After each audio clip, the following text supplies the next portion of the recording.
जय श्री राम दोस्तों आज का जो विषय है वो है कुंडलिनी शक्ति जागृत करते समय, आज्ञा चक्र को खोलते समय या दिव्य दृष्टि खोलते समय हमें ब्रह्मचर्य को पालन क्यों करना चाहिए।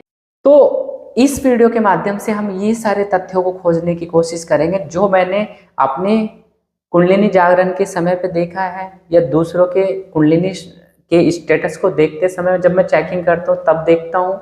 तो ये सारी चीजें मैं इस वीडियो में कवर करने वाला हूँ। तो दोस्तों सबसे पहले मेरी इस वीडियो को लाइक करें, चैनल को सब्सक्राइब करें और कमेंट में अपने प्रश्न पूछ सकते हैं। जिन भाई बहनों को अपना ओरा स्कैनिंग करानी है वो मेरे व्हाट्सएप नंबर पर कॉन्टेक्ट करके आप चेकिंग करा सकते हैं। तो दोस्तों शुरू करते हैं प्यारी सी वीडियो को। तो दोस्तों ब्रह्मचर्य का पालन करो, ये सारी चीजें हम सुनते आ रहे हैं हर साधना में, आखिर वो क्यों जरूरी है वो चीजें मैं आज आपको बताऊंगा। तो सबसे पहले मैं आपको बताता हूँ, हमारे शरीर के अंदर एक कुंडलिनी शक्ति होती है जो रूट चक्र में स्लीपिंग मोड में होती है। जन्म से हमारे पास सभी की जागृत होती है, बट कहीं ना कहीं जैसे हम आगे बड़े होते चले जाते हैं सुषुप्त अवस्था में चली जाती है, सो जाती है नीचे रूट चक्र में जाके।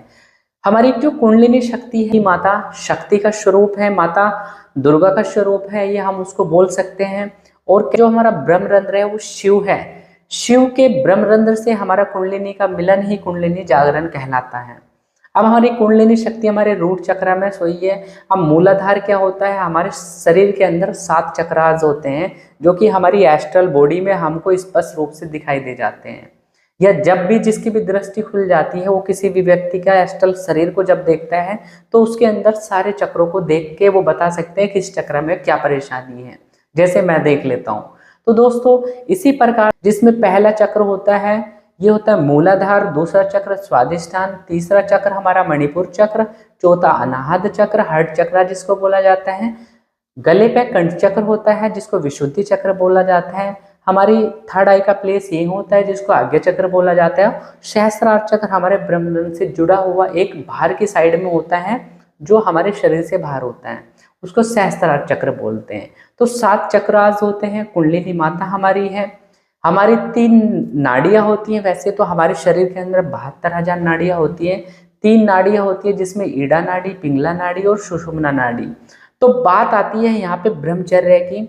अब ब्रह्मचर्य वीर्य का हमें बचाव क्यों करना चाहिए, साधना में ये कैसे उपयोगी करता है, क्योंकि हमारी जो रीढ़ की हड्डी होती है या सुषुम्ना नाड़ी जो हमारी ट्रेवल करती है, जब हमारी कुंडलिनी ऊपर उठती है तो सुषुम्ना के अंदर जो तरल पदार्थ भरा हुआ होता है वो कहीं ना कहीं हमारा यही एनर्जी होती है। जो हमारी स्पर्म की एनर्जी होती है वो ऊर्ध्वगामी जब होती है, ऊपर जब निकलती है, ऊपर जब चढ़ती है फ्लो बनता है। फ्लो बनने के साथ में नीचे कुंडलिनी आपकी ऊपर चढ़ती चली जाती है, ऊपर चढ़ती हुई चक्रों को क्रॉस करती हुई इस शिव से मिलन करने के लिए ब्रह्मरंध्र तक जाती है।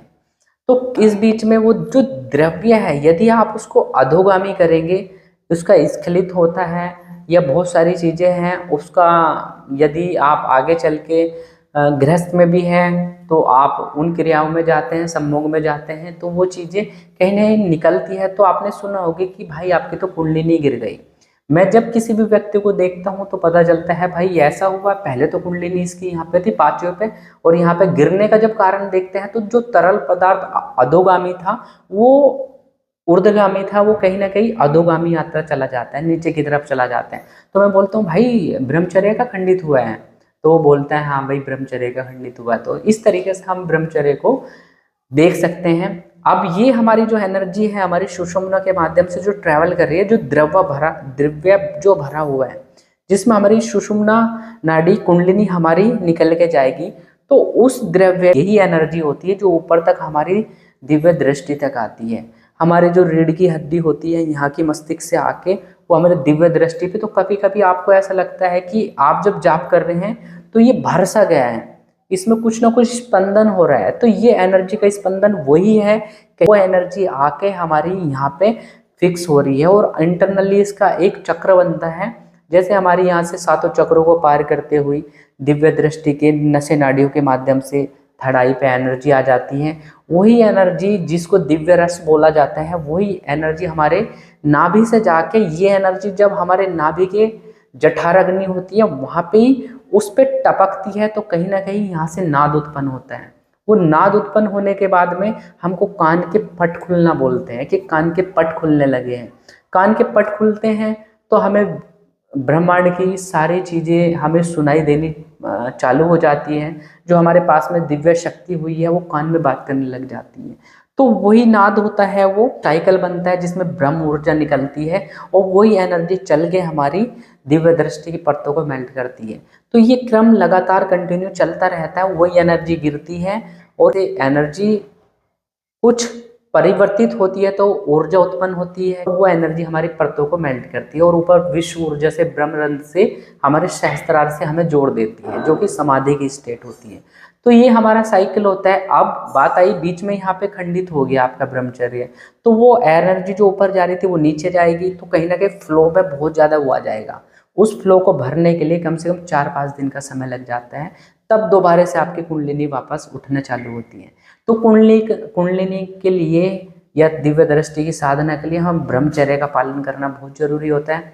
व्यक्तियों के साथ में क्या होता है कि नकारात्मक शक्ति है, वो हमेशा से उसकी एनर्जी चुराने के लिए क्या सहारा लेती है कि उसकी इसी एनर्जी को स्खलित कर देती है। वो एनर्जी स्खलित हो जाती है तो उसके जो स्टेटस होता है, प्रोग्रेस नीचे डाउन हो जाती है और उसके बाद उसको बूस्ट करने के लिए फिर जाप करते हैं, फिर जाप करता है, फिर निकाल देती है। तो नकारात्मक शक्ति का ये काम होता है कि उसकी जो एनर्जी है, तपोबल है, उसको खाना। तो बहुत सारे व्यक्तियों के साथ में जिनकी ऐसी परेशानी चलती है, उनको अपनी संकल्प लगा के पूजा पाठ करनी चाहिए, तब जाके ये सारी चीज़ें रुकनी प्रारंभ होती हैं। तो ब्रह्मचर्य नहीं रुकेगा, खंडित होता रहेगा तो आपकी स्पिरिचुअल प्रोग्रेस हमेशा के लिए डाउन होती रहेगी, आप उसी स्टेटस पे लगातार स्ट्रगल करते रहेंगे। तो जो चीज़ें मैंने ऑब्जर्व करी, सोचा कि मैं आपके साथ में शेयर कर दूं, क्योंकि इनके साथ भी बहुत बड़ा कम्युनिकेशन है। ब्रह्मचर्य का पालन इसलिए कराया जाता है कोई भी सिद्धि साधना के लिए। तो दोस्तों, ये वीडियो मेरी कैसी लगी कृपया करके कमेंट के माध्यम से आप बताएं।